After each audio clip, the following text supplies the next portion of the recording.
县府后礼拜开始配送爱心家电给灾民，马太安溪便桥明仔载下晡3点通车。台南有家长指控4岁后生读公立幼儿园，煞去予老师体罚，爱囡仔伫39分钟内走运动行，走43日。以色列甲哈马斯达成第一阶段的停火协议，按算伫后礼拜1 10月13交换第一批人质。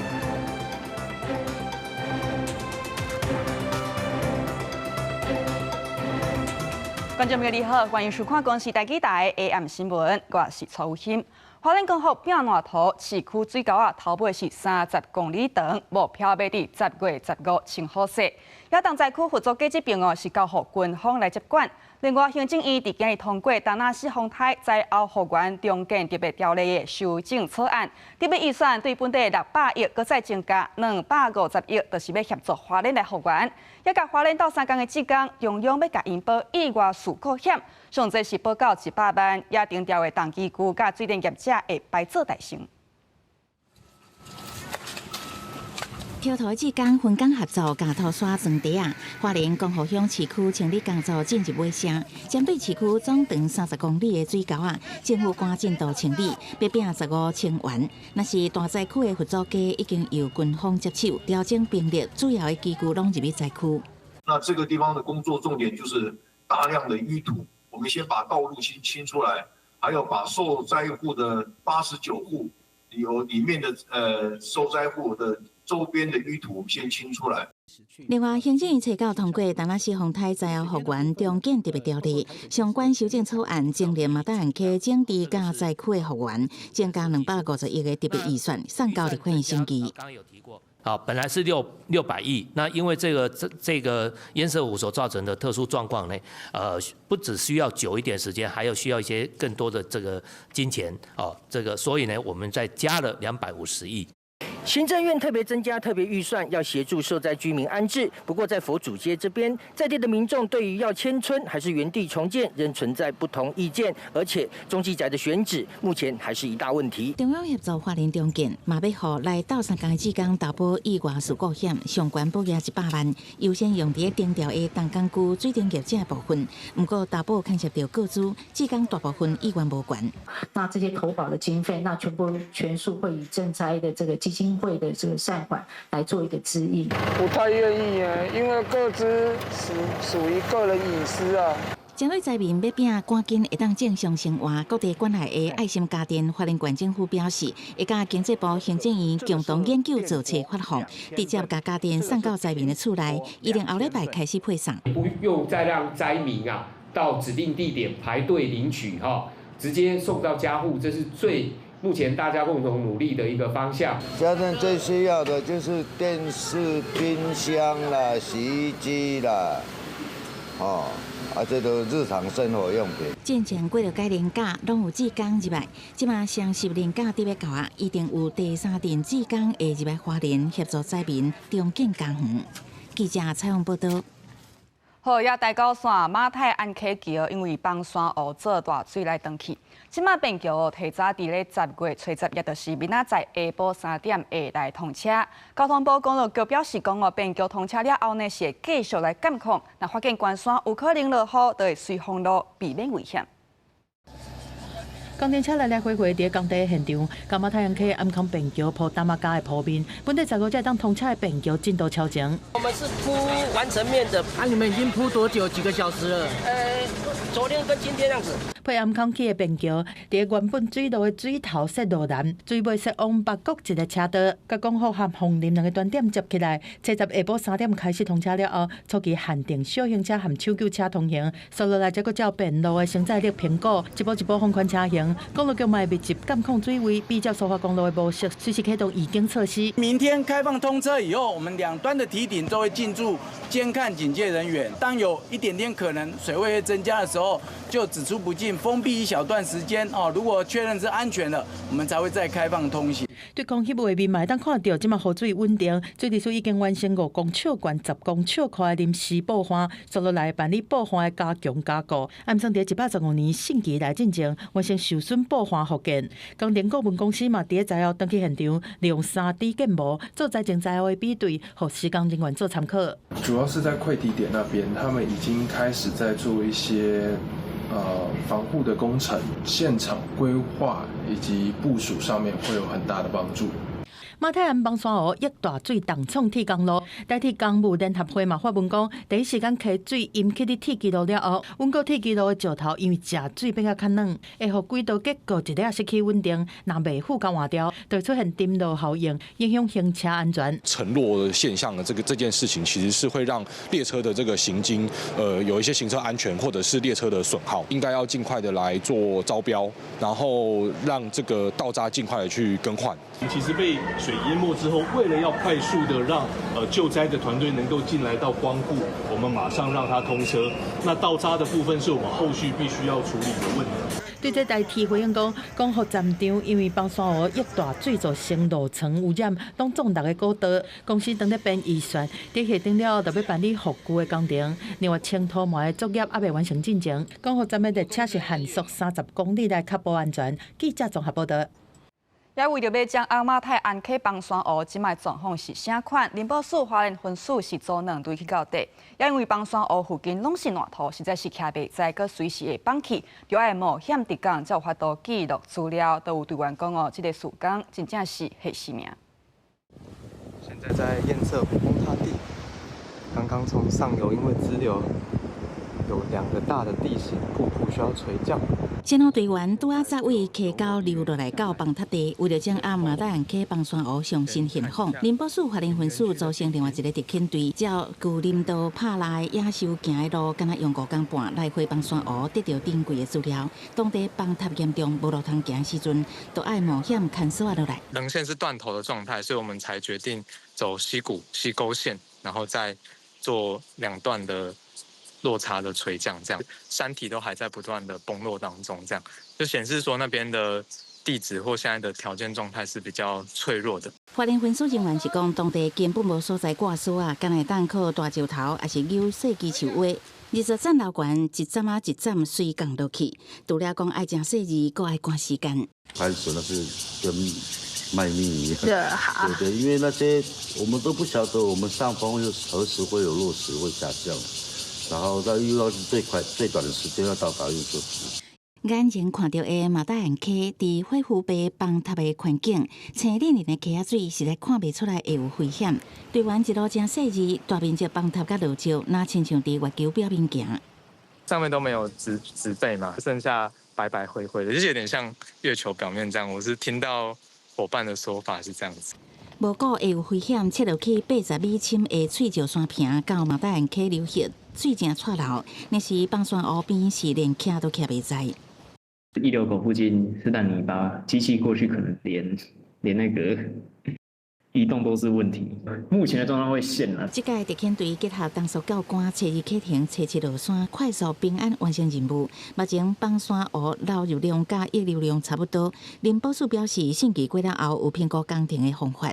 我们会尝试看看能否开出一条溪床的便道，那来进行一些土沙的移除，或者是有没有可能可以再有一些工程的这个手段。邦山湖持续溢流，暗过山壁真无稳定。农业部表示，未来若是源头集水区降雨超过200毫米，也是马达岸溪临时补换水位升悬0.5公尺，就会发布红色警戒；升悬1公尺，就会发布海啸警报，强制撤离。记者采访报道。来讲台南有家长指控讲，因4岁后生读公立幼儿园，所敢若互老师体罚。这老师要求囡仔爱伫39分钟内走运动定走43轮，佮罚跳爱跳上100下。这个过程当中，拢无啉水，拢无休困。也囡仔呢，就因为安尼添加吐来送病院。不过教育局调查落去，却认定讲这毋是经济重大的不当管教，家长是无法度接受。我吃饭吃得慢，然后他就把校长给你的球拍给丢掉了。我刚才吃饭吃得慢啊。4岁查甫囡仔讲话还阁真天真，提起头面甲妈妈讲老师将伊的物件拼掉，互爸爸妈妈听甲是真毋甘。家长佫表示，后生甚至真侪摆互老师发走运动场43年。他们正常的话是跑5圈，那他就是跑完5圈之后进去吃完早餐，然后再出来的时候接续跑了38圈。他母亲没有当过兵，不晓得开合跳是一个剧烈的运动，他们觉得说好像在表演蝴蝶飞舞这样子。家长指出，乡下后生拢伫南市共一间公立幼儿园读册，毋过大汉的后生伫读册期间，真侪摆被要求伫39分钟内走完43年运动场，算来因讲是爱走2公里，还佫被要求开合跳100外下，规定拢无啉水休困，捌因为运动过度吐出来送医。家长事后调监视器，才发现囡仔是被不当对待。那钓鱼系统监视器，我们可能有发现有疑似不当体罚的情形，对，因此我们在24小时之内就是通报教育局的校案通报。家长强调，大汉后生是特教生，却受到安尼对待，向台南市教育局投诉。教育局表示，6月接到订正了，就组成调查小组，调查结果认定2个老师是非常情节重大不当管教甲不当对待行为。经认定委员会决议，分别处以新台币48000元及54000元的罚款，同时要求该2名教师进行幼教相关专业真人研习。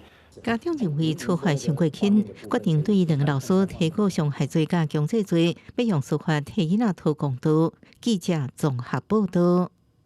了南投草屯一间补习班，去年互检举讲负责人姓张的老师，伫咧27当前甲学生性侵，也关乎调查是事实。这个老师呢，伊袂使搁甲册，毋过说互发现讲，即马人也是伫咧补习班出出入入。教育处表示讲会去查，若有违规会来处罚。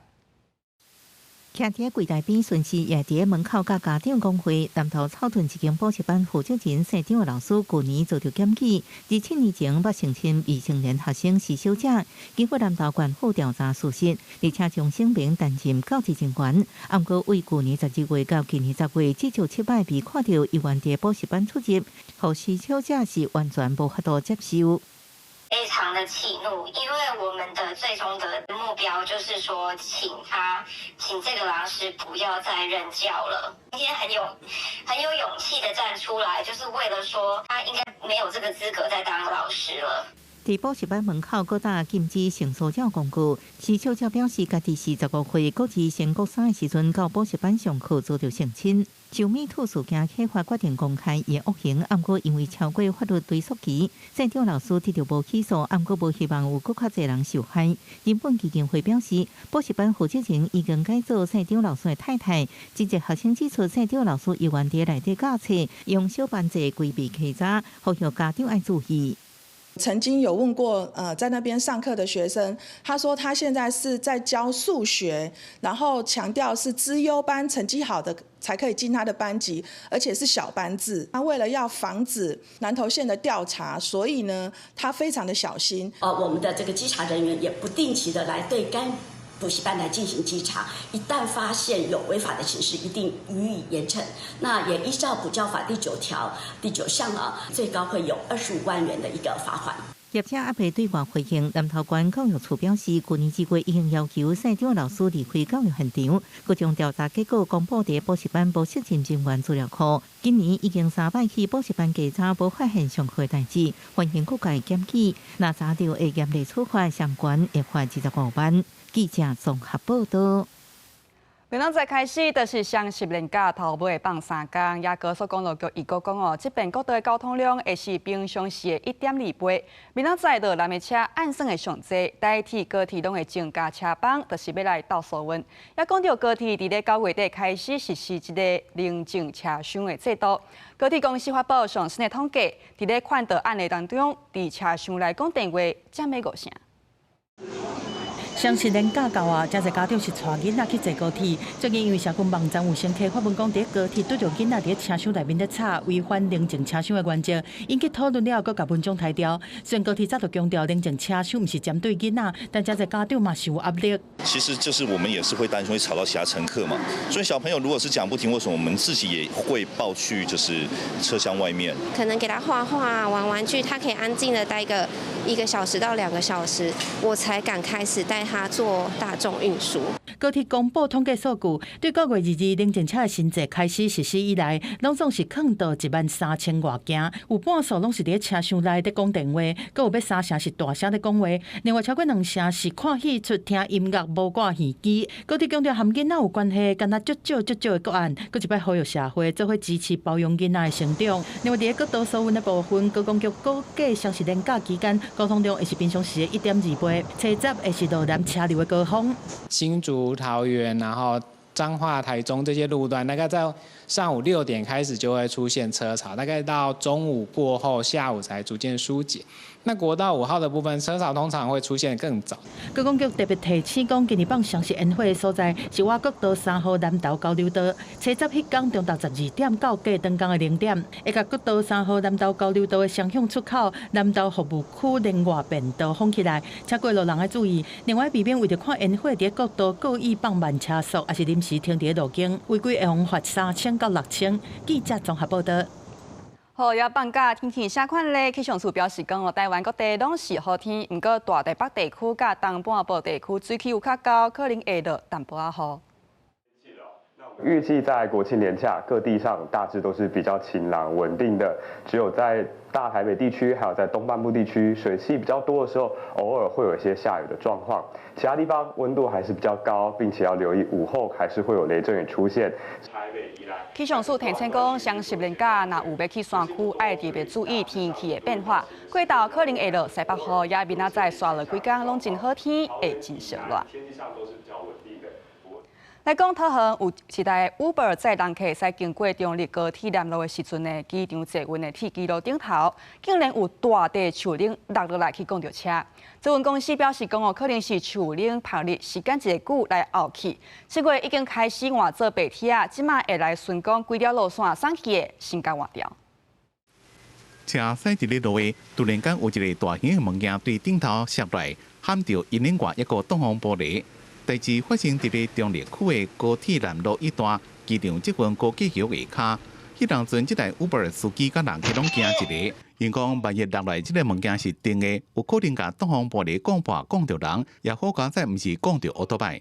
当时我在乘客就吓一跳，玻璃没破，就引擎盖有点小刮伤，还好当时车流不是很大，不然紧急刹车的话可能会有追撞。对有物件落来撼到车。同这运公司讲，有随主动联络车主慰问，调查结果落来物件是桥的伸缩旁积水带，主要是要甲雨水倒入去排水系统。因为树林年久月深，日头晒了楼气脆化，也强调积水带落来是第一遍发生，会全部拢换做白铁啊，而且还塑好完。那我们现在的做法就是会先检查。这个有风险会掉下来的，我们会立即拆除。提升这个整个一个捷运行驶的安全的话，我认为是有必要的。那当然，最重要的是还是要它的后续维护一定要落实。积水大拢已经慢慢要换做白铁的材料。土质公司讲，自7月就开始换装的专案，因过因为这边落来意外，伫10月底之前会先全部拢顺一遍。若是有可能落来就先换，因过因为暗时车拢收来轨道断电，只个3点钟会当施工，全线2200片拢要换好，可能要2年。记者综合报道。顶礼拜，台南一个18岁少年家，伊无驾照，煞去骗车来弄死骑乌多摆的朋友。也即几天呢，就有人甲即个弄死人的少年家，伊的相片甲名字印做传单，伫台南市价值。警察接到报案，表示讲即款行为犯法，已经在调查。台南区的水平稳公园，一个人来遮行路运动，路过民众发现路顶煞互人搭一张细数查甫人的传单，那名声互人公布出来，连相片嘛是。其实这单唔干那伫即搭，甚至伫咧后巷的涂骹，世界嘛人通看会到，顶面写着度假赛车的传单，后方即阵专门刻在后巷。就这样就比较不好，因为他也没有确定嘛，法院也没有判他是怎样啊。伊可能是阮啊有迄个正义感啊，是安那，但是咱也是要有法治的观念，应该透过。 这个警方啊，警方接到通报，嘛随赶到现场，把单拆掉，因为这款行为恐惊已经违反妨害秘密罪，因会进一步了解发传单是啥。公园有张贴涉及刑案传单，现在本分员派员到场，先将传单带回，再了解是否涉及刑法。传单内底写的18岁姓苏的少年仔，10月初4无驾驶煞赛车伫咧南162线二寮关日平台附近来回批车4至5抓，落尾拢是伊家己的朋友17岁姓杨的少年仔。发生车祸进前，姓苏的少年伫山路弯弯弯弯的批车画面，引起众人讨论。这阵离案发现场30外公里远的市区，煞出现这款传单。记者问死者家属，因无愿意受访，嘛表示无期待对方来抱歉，毋望赶紧甲后事办好圆满，案情调查好清楚。在肇事车辆内也没有发现违禁品及毒驾迹象，但是事后家属请求调查证据，当日本分局即依程序采集书名尿液送检，并报请台南地检署检察官指挥侦办。目前这个姓苏的人还搁伫病院，伊互人质疑敢有假毒赛车。刑法分局表示，已经送交检验，爱搁等检验结果。专案的以过失致死罪这个方向来侦办。另外，卖进一步来查，敢是有牵涉到公共危险罪。记者苏台南采访报道。好，赛车真正会守规矩。今仔透早，台中西区五权路甲五权西路这个路口，有一台轿车弄入去邻家厝，也咧困的妇人来死亡，也因后生来着伤。是安怎会出这个代志？警察表示讲，赛车的真卖也唔知影人是无法度来交代，已经有向检方申请鉴定，要来确定讲伊敢有啉酒，还是讲敢有食毒。事故的现场路惨惨，涂骹拢是幼玻璃。这架蓝色的轿车掉伫人家厝内底，消防赶紧把车门震开，把驾驶救出来。伫车头前半排的下骹，阁有另外一个受伤的人，已经无生命的现象。台中市西区初到透早，一架蓝色的轿车为五权西路要倒弯去五权路的时阵，转向冲入去人家厝。迄当阵厝内有一对母仔囝困伫1楼的顶下铺，弄到的时阵。这个87岁的老母是困伫下铺的，伤势严重，送病也是不幸过往。那困顶铺61岁后生是感染轻伤。我们先从轿车的后车厢有先接触到驾驶，然后先把他救出来，然后同时再用那个我们车上的绞盘就把整个车子往后拖，然后发现说在车前就还有一个妇人，她那个给她欧卡这样子。后生讲，因为老母已经坐岁啊，长久以来拢带做伙咧甲顾。9月份，新的店面才打整理好势，重新营业。初到透早，煞发生这件代志。那意外安怎发生的？伊讲，事当时迄个赛车的驾驶已经唔知人，所以无法度交代。应该是因为那边有红灯，他应该要懂得停；有绿灯，他应该会减速啊。那一定是酒驾或是什么嘛？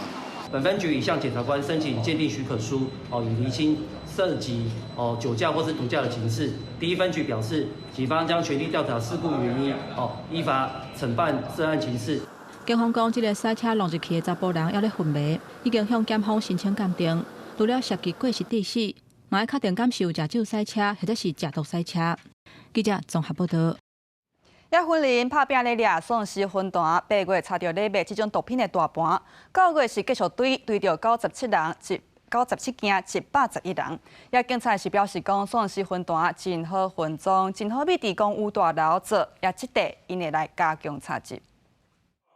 警方伫咧惠林到了这间公寓，掠到29岁姓地查甫人，提出来敲出伊托米酯原油792公克，甲各种分装干仔。警方讲，伊托米酯俗称丧尸分弹，因为分装真容易。最近查到藏伫咧大楼公寓甲名体分装厂，用传统的锅碗瓢盆加热，再加入相关的香料。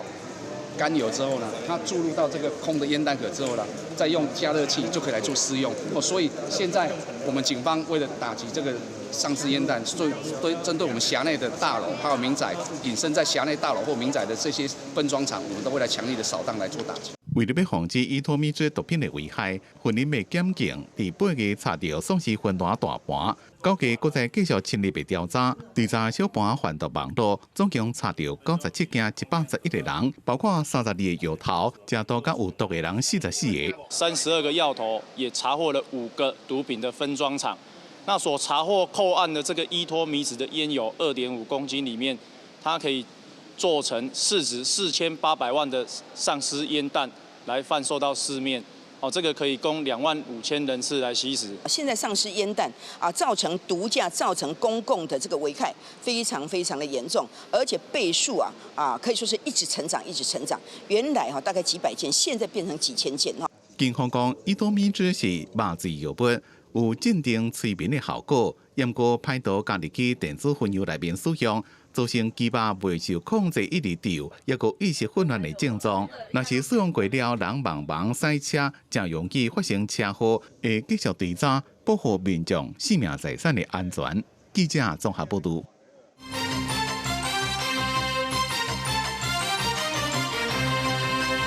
美国总统川普宣布讲，以色列甲哈马斯已经达成第一阶段的停火协议。哈马斯的放人节第一批按算伫后礼拜一，也就是10月13倒转来。以色列爱退回军队，并且允准领导救援进入加沙。也听到消息以色列甲巴勒斯坦人拢真欢喜，尤其是恁这个家属经过733天的折磨，但总算会当甲亲人团圆，是激动甲流目屎。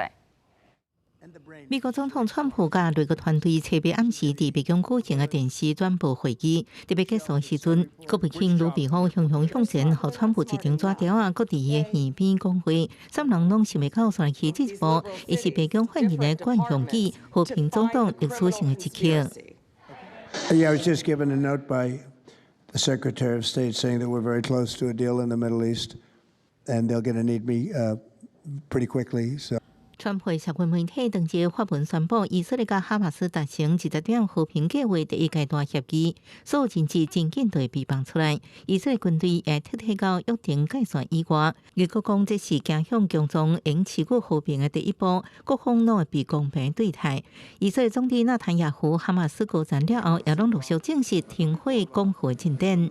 虽然具体详细内容还未公布，不过应确定是20日还阁换了以色列前日，伫经过733天的苦难了后，总算应回去，甲亲友团圆。被关在以色列监狱内底将近2000个巴勒斯坦犯人，仍得到自由。加沙人仰望正过粮食、民生用品，也每天上少400台卡车，而且大大增加规模，送入去加沙走廊。各大媒体拢以即时重大新闻发布这个国界期待真久的消息。规暝无困，组织伫以色列特拉维夫临时广场的家属，点到希望回归是真欢喜，甚至是激动流目屎。加沙南部有关尼斯的巴勒斯坦人找到天还未光，大家都伫街路闹热的庆祝。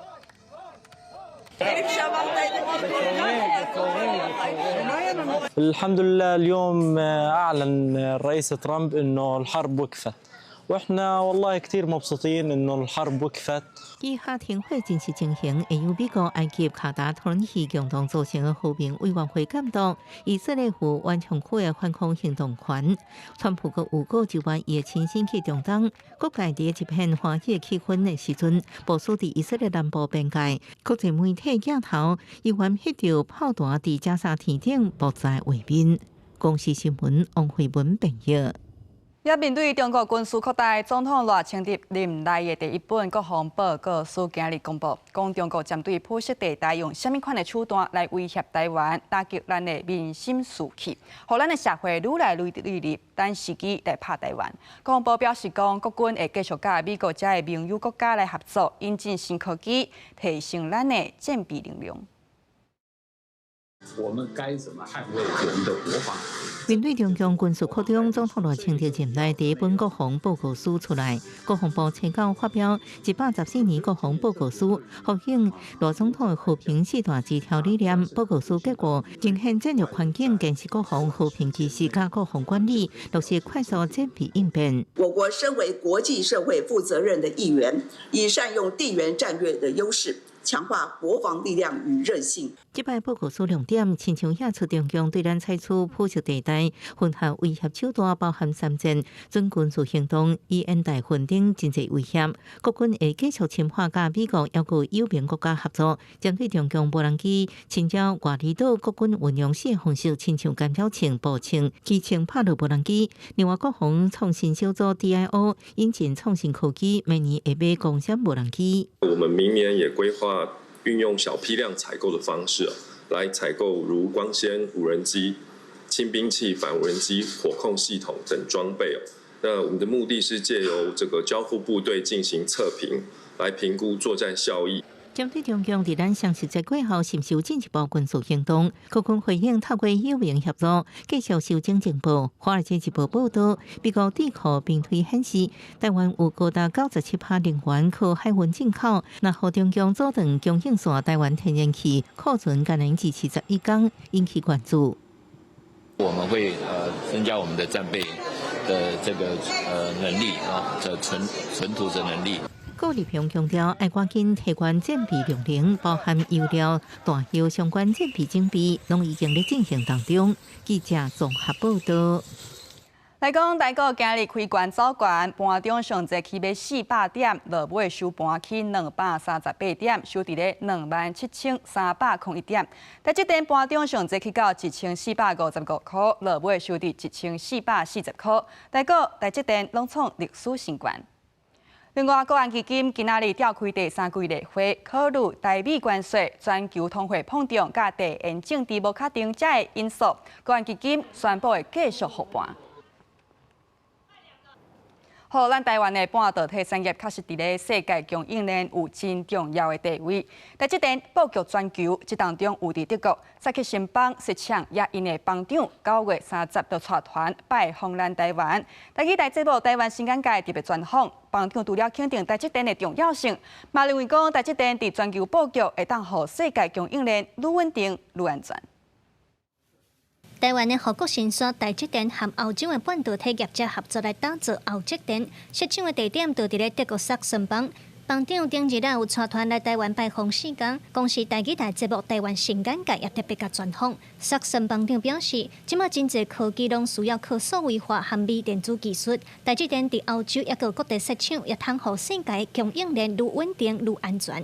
Und ohne TSMC geht es nicht. Das ist eine auch gute und wichtige Erkenntnis, die viele auf der Welt haben. Und dass man aber es schafft, dafür zu sorgen, dass in Japan, in Amerika, jetzt in Europa solche zentralen Fabriken sind, die sorgt auch dafür, dass sich TSMC weiter abstützt in verschiedenen Regionen. Ich denke, 德国名声同人知的汽车工业，因为2020年新冠疫情冲击全球的晶片生产线，致使汽车晶片受到影响。嘛，因为安尼积极争取台积电伫德国设厂。萨克森邦是欧洲上大的半导体主力，欧积电工厂伫遮自去年8月动工甲打，拍算要并2027年投入生产。萨克森邦长表示，未来欧积电的晶片拍算主要供应给欧洲汽车和工业市场。Und deswegen gibt es auch ganz viel Potenzial für die Zukunft, vor allen Dingen auch was die kleinen Strukturen angeht, was Chips angeht für andere Bereiche als Automobil. Dieses Werk in Dresden ist ja gedacht worden für die Industrieproduktion, für die Automobilindustrie, aber es ist auch noch viel mehr möglich. 为着要满足半导体人才的需求，萨克森邦嘛积极和台湾合作，除了有提供奖学金给台湾的留学生。嘛，甲德国的学生送来台湾交流，佮会接受台积电新人训练中心的培训，互人才通来台湾实习。记者卢尚如、林晓凯综合报道。合作的也有美国。美国迪士尼集团透过台湾纽约办事处到看线，因锁定高雄参理大学派人来台湾招募至少20个实习生。实习一档也逐礼拜平均是做35点钟，1点钟会当领新台票差不多是550块。也最后是迪士尼第一摆来台湾招人才，2天的说明会是超过300学生来报名，甚至有学生讲哦，甘愿延后毕业，嘛要争取名额。全球各地迪士尼乐园欠真侪观光客，要支持乐园运作，也需要认定这个月初8、初9，迪士尼第一摆来台湾招募实习学生，锁定高产大学生，提供一年有薪水实习机会，每礼拜30到37.5点钟工时，时薪$18，合台票差不多550块。从小也很喜欢迪士尼，看迪士尼看很久，那我也是对于这个部分非常感兴趣，然后也很希望能够入选。给自己设一个坎，就说，我感觉自己办不太到，但就是自己一定要做心理建设，就说告诉自己我一定能跨越这个坎。实习时间一年，有人会争取入选，搁拍算 MB。 Our latest key, which is inclusion, it supercharges all of our keys. So we have a big diversity and inclusion team, and they help kind of teach different students how different cultures do different things. 迪士尼过去招募大部分是美国境内或者提供予中国、韩国留学生为主，受限川普政府所按外籍留学生政策甲签证问题，转向台湾找找人才。啊，不过签证问题是唔受限制咧。 Program they use a J visa. We have not seen anything with the U.S. government right now with the J visa. There's been no issues. The visa seems to be around work visas. These are an educational visa. So right now we have seen no issues at all with the visa. 今年有日本文创业者来台找人才，学者认为国际人才所订单算是普遍的现象。这是一个跨国人才的移动，多元文化的现象出现，就是说他们希望能够有一些多元人才到他们公司里面去。学者提醒海外找头路上重要是语言能力，也确保公司能信任。业者有名跨国集团的海外实习或者是工作经验，确实能伫求职过程加分不少。记者综合报道。 2026年世界大学的排名，伫咧今仔日来公布，咱台湾代代表现上好，排伫咧第140名，比顶一个年度进步32名。要咱台湾的大学有上榜的，甲几个看落来哦，产学合作的表现真袂歹，台大甲阳明高大更加是满分，排伫咧世界第一。不过，这个指标敢若占4%，对总排名影响并无大。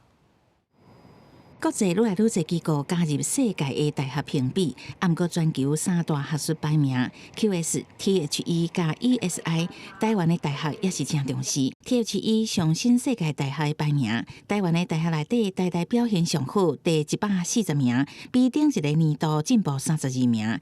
中国医药大学第301至350名，大科大、清大、阳明高大、台北医学大学甲亚洲大学第401至500名，上大、台师大、分科 大是501至600名。大代表示，教学研究、产学合作国际化评比拢有进步，产业合作满分排名世界第一，产学合作同款满分的阳明高大表示，总排名差不多，国际化爱搁拼。 我们的产学的研究，在专利数或者是老师平均的拿到了产学计划的这个金额等等的，好，那这些都在全世界的前1%左右。国际的著作的比例，或者是说这个国际的教师的比例，这个部分我们还有一些努力的空间。 THE 评比用教学研究环境、研究品质、国际化加产学合作5大指标，教学甲研究都占88.5%。台大多数系教授黄无宣讲，台湾上本的大学产学合作表现拢袂歹，不过这个指标敢占4%，对排名影响无大。 他 research 就将近60%，国际化是我们一开始其实台湾国际化的分数都很低，那近年来是有一些进步，但是 还是不够，那其实基本上就是在研究上，你怎么样往上推？吴宣表示，无共排名系统的指标无啥共，即使共一间大学伫无共排名，结果会有争差。不过规个来看，研究也是相对较客观。真侪年来拢讲，加提升研究最好，国际化排名当然就会进步。记者采访报道。 也教育部一档批2亿5千万提供学生囡仔生理用品，也只有已经做2档，不过问题也是袂少。性平团体就呼吁讲，会当参考文化部针对16岁到22岁女性，逐档发1200点的月经费，互因家己提出1200块去买生理用品。 以我自己为例，我每月要使用约170元的卫生棉，吃掉90元的止痛药。经期需求不应该以贫穷线来划分。重视环境带来经济负担，性别平等学生倡议连续成员，台大学生校事副讲，教育部自2023年起推动大专弱势学生做学计划，爱纳入生理用品，按过指引无清楚，正做稀释。伫中小学也是自2023年8月起，教育部推动免费多元生理用品计划，部分县市也提供临时免费生理用品的措施。发放生理用品给不利处境学生，可能会造成标签化的效果。还有呢，生理用品还是非常的不多元，那定点取用也很不方便。性平团体甲立委表示，这型面出现生理用品缺少选择性、标签化作用，卫生品管不应该是救助。台湾被甲囡仔行动联盟搁一摆提出卫生币政策，针对16到22岁女性发1200点卫生币，作为生理用品消费抵扣来使用。希望从现在的补助，然后慢慢的可以走向普及到平权。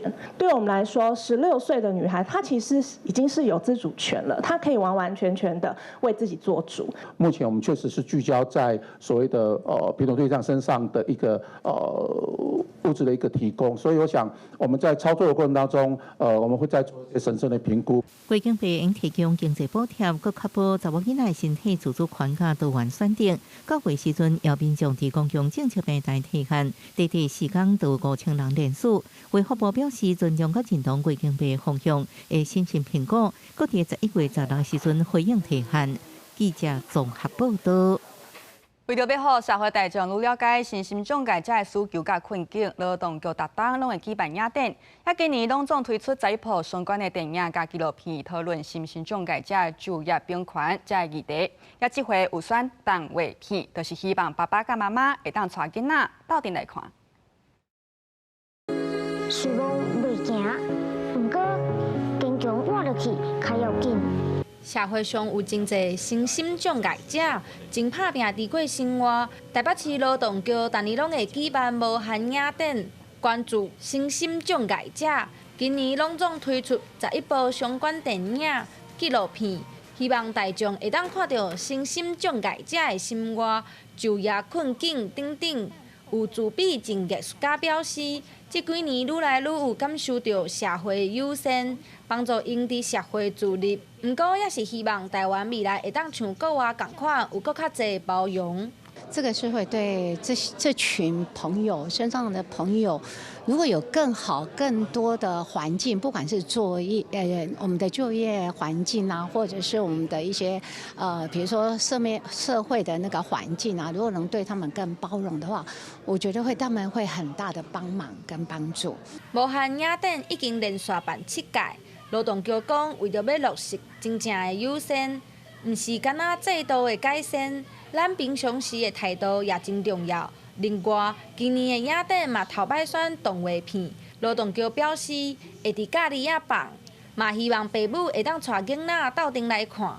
影展的一个部分，我们选了一个三部的一个动画影片。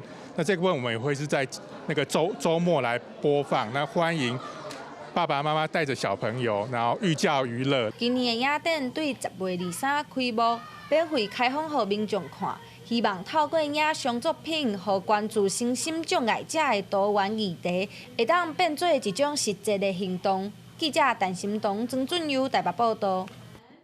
高雄有5个人去爬寿山，发现2公尺长的乌白金蛇，甲伊掠来耍，佮甲伊的喙撬开。爱知影乌白金蛇是保育类，农业局就讲话啊，因的行为违反野生动物保育法，会甲警察合作，叫这个人报案说明。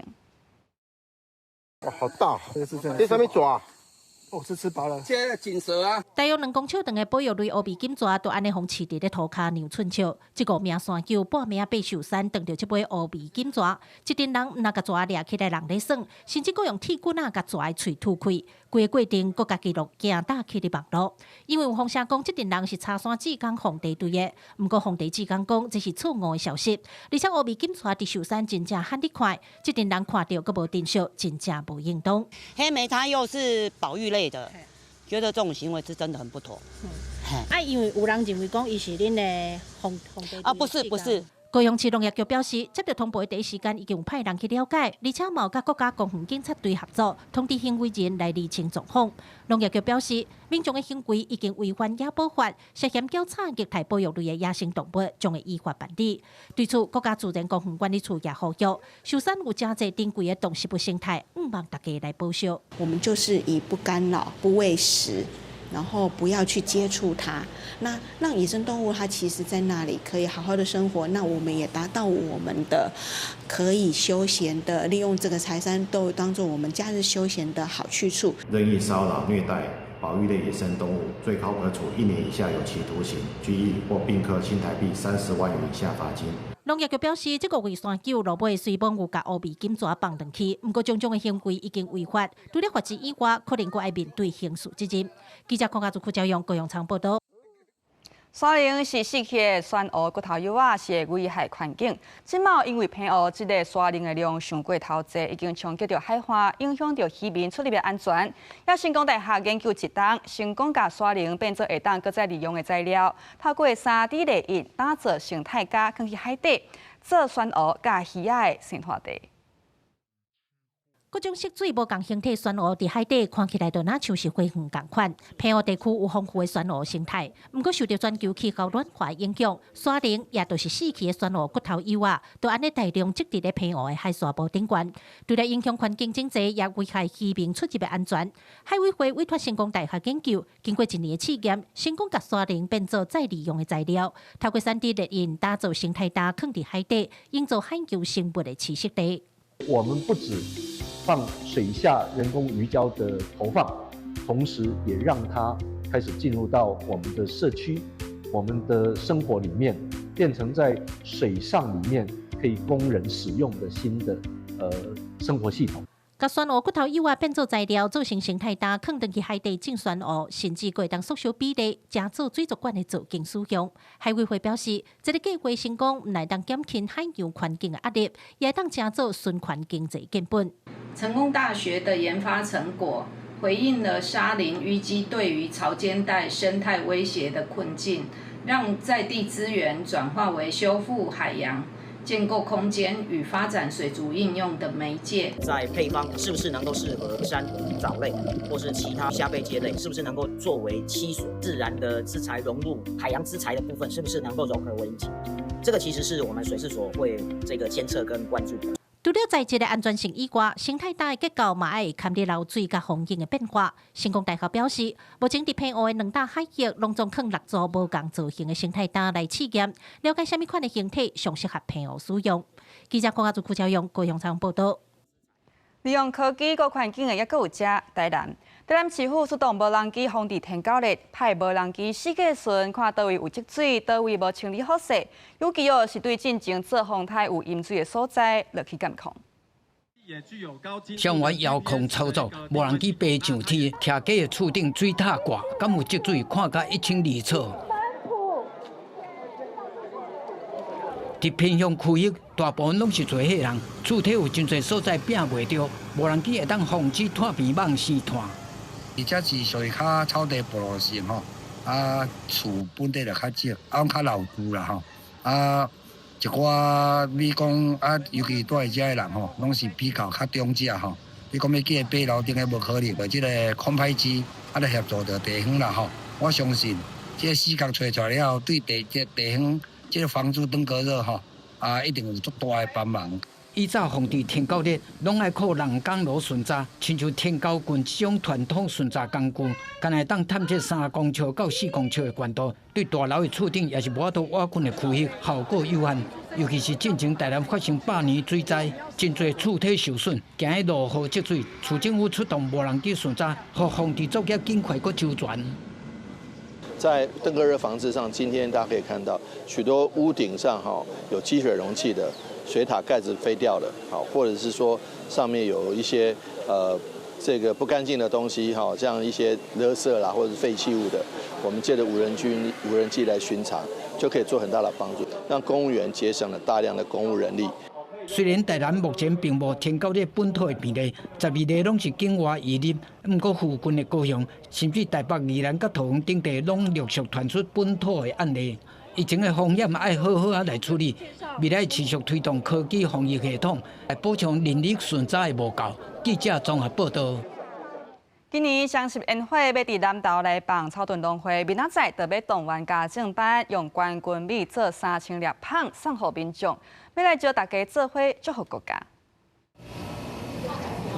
有的人切，有的人烂米册啊，嘛有人负责将10包入去米册啊内底，配合国庆宴会伫南投县草屯镇农会，动员20位左右的家政班员，要做伙做3000粒棒，使用因旧年伫台湾丢米达阵比赛中摕到金牌的台经交予米。家政班表示会当亲手做来分送予来看宴会的贵宾，感觉真骄傲。头一届接到遮大的迄个数量，伊嘛用着非常欢喜的心情来做这个米欧包，你有长官、来宾、外宾，好咱的米欧包飘香到世界各个角落。可以啊。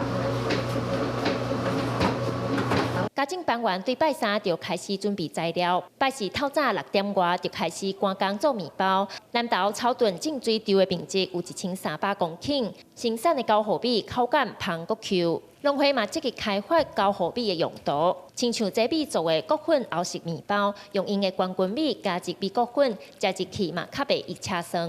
米不只是用做饭尔吼，甲咱的米下做咱的像咱的米粉安尼，咱掺入咱的米粉内底，迄叫做米谷粉面包吼，若较好消化，若较袂易车酸。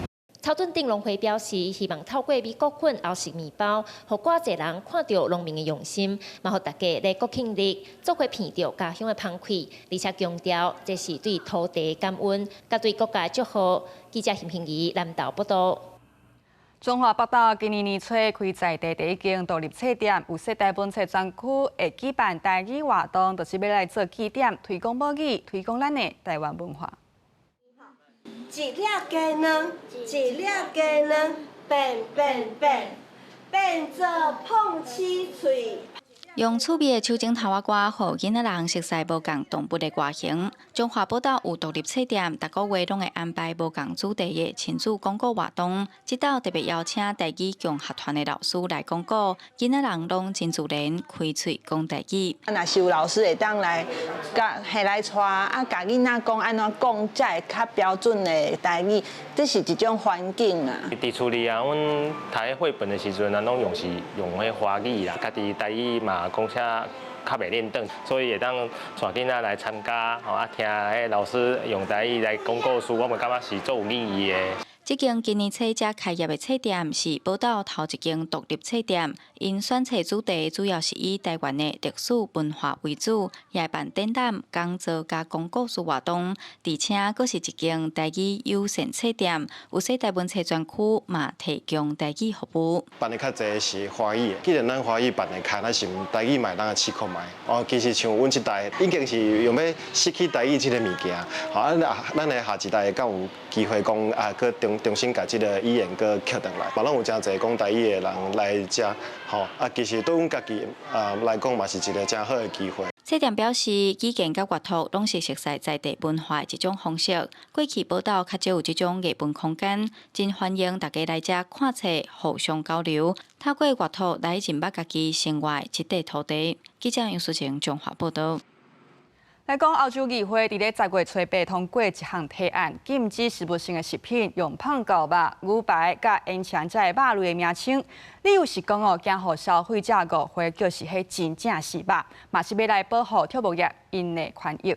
也反对者的批评讲安尼做是限制产业来创新，毋若安尼，环保是会愈做愈倒退。也一案到底敢会生效，就搁爱欧盟27国甲欧洲委员会来同意。伫食物性的肉品包装顶悬看到美国挂包这个字，你敢会准是肉类？这可能无共人无共想法。法国右派议员伊马进前就提案，讲为着卖误导消费者宣告禁止食物性食品去使用美国挂包肉，也是烟肠这个肉类的名。另外2仁2白也是薄肉片这个字，敢若会当用伫内面有肉类的产品标签顶悬。欧洲议会伫7月以355票赞成、247票反对通过这项提案。支持者认为讲提案是保障重畜牧业者的权益，而且甲保食品的标示清楚。但是包括绿党和自由派的议员是反对标签禁令，认为讲是看轻消费者的判断力，嘛限制产业的创新。But I wonder, what if the burger is made of 51% animal protein? What if it's 50-50? What if it's not made in the region Hamburg? We could have spent this time debating the fact that our planet is on fire, the fact that we have a brutal war on our borders, and that our societies are getting angrier and more divided. And instead, when Europeans look at their leaders, what do they see? They see us discussing burgers. 这几年，因为大家愈来愈注重健康，维护动物的权益，含愈有环保意识，选无肉饮食的人口是明显增加。这有因为减少食美国挂包，也是肉品质的食物性食品销售成绩是愈来愈好。根据环欧消费者组织 BEUC 的统计，对2011年以来，欧盟消费者对食物性肉类替代品的使用量增加5倍这么多。车牌表决虽然讲已经通过，但是离立法生效还有一段路。接落来，欧盟27个成员国和欧洲委员会，同款是需要协商，才会当来决定敢要正式来实施。早在2020年，含这正相共的禁令提案就捌互否决。2024年，法国嘛捌通过含这正相共的规定，但续落来就互欧盟法院来推翻。公司新闻张小芬编译。观众朋友，明仔载是连假第一天，咱来看明仔载各日头天气是安怎。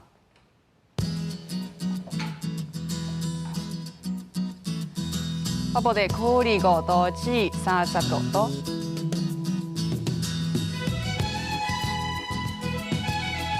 中部地区25度至35度，南部地区26度至35度，南部这边25度至32度。外岛地区26度至33度。来看未来3天的天气。